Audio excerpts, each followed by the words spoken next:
ধন্যবাদ। বাংলাদেশ প্রধানমন্ত্রী তারেক রহমান সাহেব, একটু শুনুন।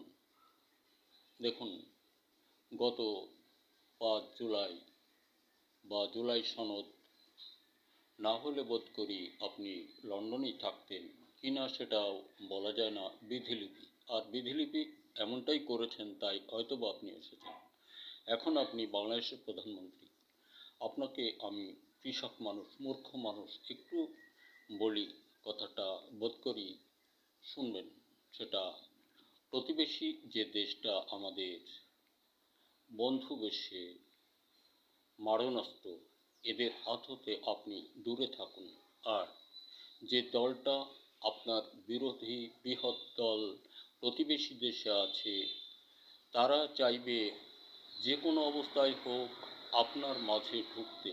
আপনার মাঝে যখন ঢুকে যাবে তখন তারা ধীরে ধীরে তাদের ভারত সংখ্যা গরিষ্ঠ করার চেষ্টা করবে। যখন একটু গরিষ্ঠ করতে পারবে, বোধ করি আপনি তাদের চোখের কাঁটা হয়ে যাবেন।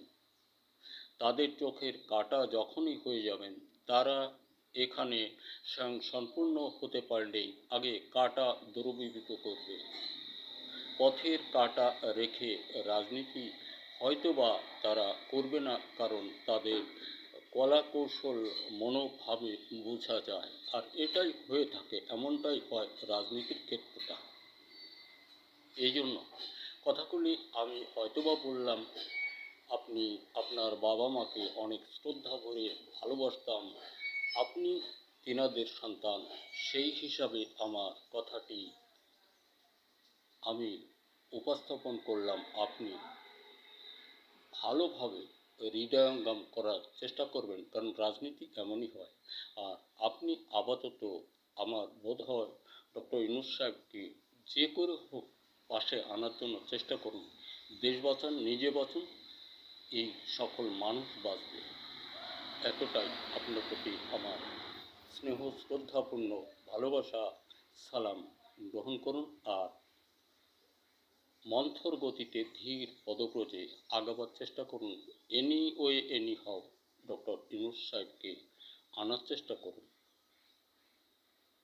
প্রয়োজনে উনি যেটা বলে আপনি এটা মানুন। আপনি তো সেই কৌশলে এখানে, কেন ওই দিনটা ওই কৌশলটা ছেড়ে দেবেন, ভুলে যাবেন না?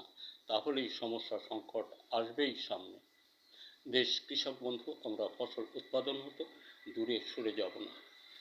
আর ছেলে মেয়ে তোমরা যারা আছো দেশে, সকলেই মানুষ হও, আমরা যেন ইরানের মতো উন্নত শিরে থাকতে পারি, ভিখু ইঁদুরের মতো নয়।